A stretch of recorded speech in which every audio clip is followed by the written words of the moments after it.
Hello everyone, welcome back to my channel radiation guru. My self Akshita और आज हम इस वीडियो में डिस्कस करने वाले हैं DRT and BRT first year का टॉपिक कैसेट।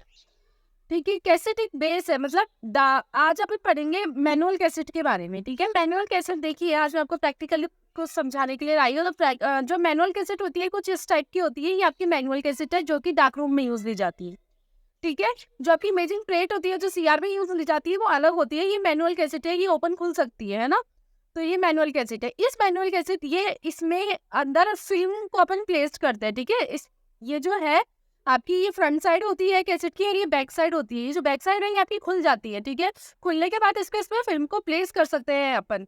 तो यदि फिल्म इसके अंदर प्लेस है और बाहर से कोई लाइट आ रही है तो ये कैसेट आपकी लाइट प्रूफ रिजिड होल्डर होती है, जिससे अंदर रखी हुई फिल्म पे कोई इफेक्ट नहीं पड़ता है।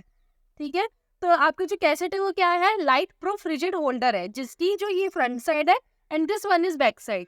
जो फ्रंट साइड है आपकी वो बनी हुई रहती है किसकी, लो एटॉमिक नंबर की, प्लास्टिक एंड कार्बन फाइबर की। और जो बैक साइड है वो किसकी बनी हुई रहती है, हाई एटॉमिक नंबर की, लाइक लीड है ना उसकी। फ्रंट साइड आपकी जो है लो एटॉमिक नंबर की क्यों बनी रहती है, जिससे एक्सरेज इसमें से इजीली पास हो जाए और एक्सरे फिल्म तक पहुंच जाए। ठीक है, और बैक साइड आपकी हाई एटॉमिक नंबर की क्यों बनी रहती है, ताकि वो मिनिमाइज कर सके बैक स्कैटरिंग को। मतलब इसमें से एक्सरेज बाहर ना आए। ठीक है, एक्सरेज इसी तक रहे, बैक स्कैटरिंग को मिनिमाइज कर सके। तो ये बेसिक आपका कैसेट के बारे में मैंने आपको बताया। ठीक है, देखिए मैंने आपको बताया क्या कि जो कैसेट है वो एक लाइट प्रूफ रिजिड होल्डर होती है। मतलब जिसमें से यदि आपकी कोई भी ब्राइट लाइट आ रही है तो वो अंदर नहीं जाएगी।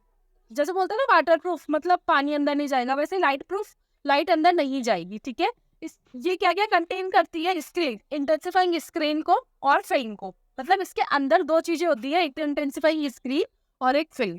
ठीक है, इसकी दो साइड्स होती है, एक फ्रंट साइड एंड एक बैक साइड। मैंने आपको बताया जो फ्रंट साइड है वो आपकी लो एटॉमिक नंबर की बनी हुई रहती है, जिससे एक्सरेज इजीली पास हो जाए, जैसे प्लास्टिक एंड कार्बन फाइबर की। और जो बैक साइड है वो आपकी हाई एटॉमिक नंबर की बनी हुई रहती है, जो कि मिनिमाइज करती है बैक स्कैटरिंग को। इसको बैक स्कैटरिंग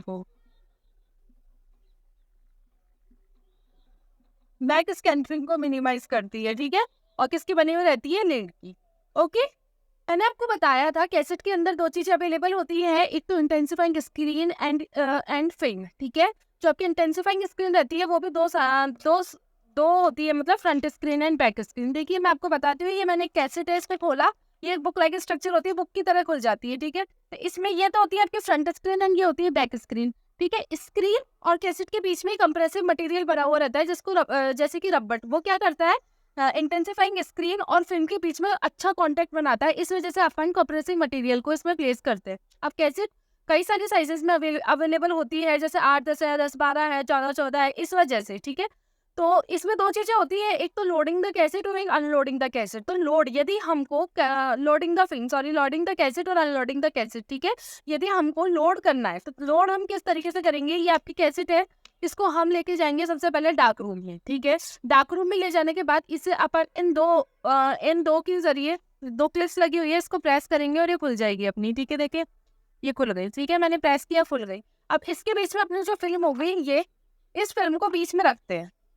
ठीक है, बीच में रखते हैं, लेकिन इस तरीके से नहीं ऐसे रख दिया। ये काम डार्क रूम में होता है, अंधेरे में होता है, यदि क्योंकि इस फिल्म पे यदि आपकी कोई भी ब्राइट लाइट गिरी तो ये फिल्म आपकी डैमेज है, खराब है। तो ये सारा काम डार्क रूम में होगा। डार्क रूम में आप फिल्म को लोड करोगे किस तरीके से, फिल्म को ओनली इस तरीके से ओनली एक कॉर्नर से पकड़ना है और इस तरीके से प्लेस कर देना है अंदर। ठीक है, प्लेस करने के बाद इसको कैसेट को कर देना है बंद। ठीक है, अब आप इसमें पेशेंट की पोजिशनिंग लगा के इसको एक्सपोज कर दोगे एक्सरे से। ये तो यहाँ तक की जो प्रोसेस है जिसमें अपन ने फिल्म को लोड किया, तो ये तो हो गई लोडिंग द कैसेट। ठीक है, अब अनलोडिंग द कैसेट, अनलोड कैसे करेंगे अपन, इसको वापस कैसे निकालेंगे, अभी एक्सरे से एक्सपोज हो चुकी है।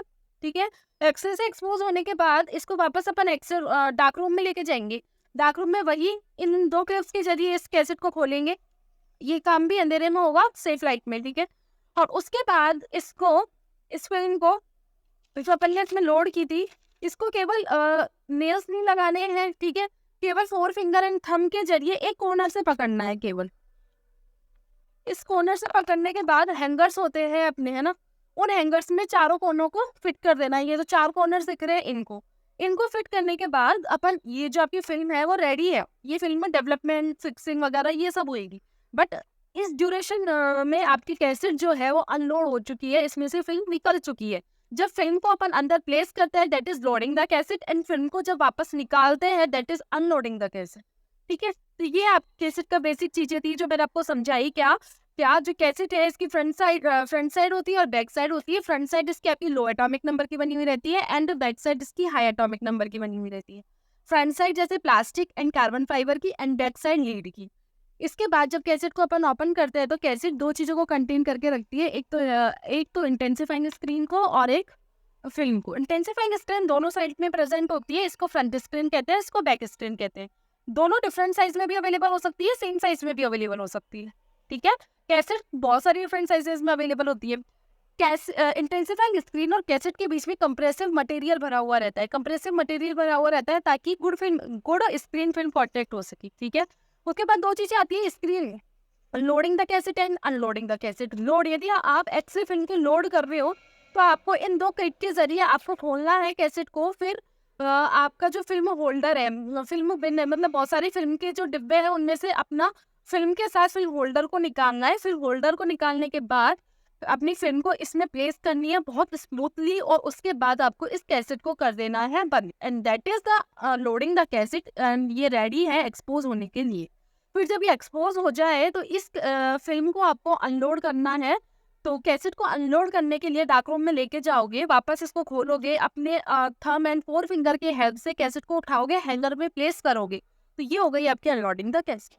ये आपका ऑल अबाउट कैसेट के बारे में जितना था मैंने आपको बता दिया। ठीक है, तो यदि हम थ्योरी पैटर्न में देखें तो जो मैंने आपको बोला है वही थ्योरी है इसकी। मैंने बोला inside the cassette 2 intensifying screen होती है, that is front screen and back screen. ठीक है, कंप्रेसिंग मटेरियल बना रहता है स्क्रीन और कैसेट के बीच में। क्यों? काई का बना हुआ रहता है और रबड़ का, जो कि गुड फिल्म कॉन्टेक्ट देता है। जो कैसेट है आपकी डिफरेंट साइजेस में अवेलेबल होती है, 8, 10, 10, 12, 14, 14 और ऐसे और भी साइजेस में। इसके बाद आपका आएगा loading the cassette, unloading the cassette, जो मैंने आपको समझाया वही थ्योरी में आपको लिखना है। क्या कि आप सबसे पहले अपने बोथ हैंड से कैसेट को खोलेंगे। कैसेट को खोलने के बाद फिल्म बिन से फिल्म को और फिल्म होल्डर को निकालेंगे एंड स्मूथली उसमें प्लेस्ड करेंगे और कैसेट को वापस बंद कर देंगे। ये सारा प्रोसेसर डार्क रूम में होगा। उसके बाद आपकी कैसेट लोड हो चुकी है और वो एक्सपोज के लिए रेडी है, और उसके बाद फिर कैसेट को आप डार्क रूम में लेके आएंगे वापस अनलोडिंग के लिए। फिर वापस आप उसको अपनी जो कैसेट है उसे खोलेंगे। कैसेट को खोलने के बाद फिल्म को इसमें से निकालेंगे। फिल्म को निकालने के बाद आपकी जो फिल्म हैंगर्स में लगेगी और वो डेवलपमेंट फिनिशिंग जो भी आपकी फिल्म प्रोसेसिंग होती है, मैनुअल फिल्म प्रोसेसिंग होती है, उसमें चली जाएगी और कैसेट आपकी उस टाइम पे अनलोड हो चुकी। This all about the cassette. यदि आपको इस वीडियो के रिगार्डिंग कोई भी डाउट हो तो आप मुझे कमेंट सेक्शन में कमेंट करके बता सकते हैं। वीडियो पसंद आई हो तो like, comment and subscribe. Thank you so much.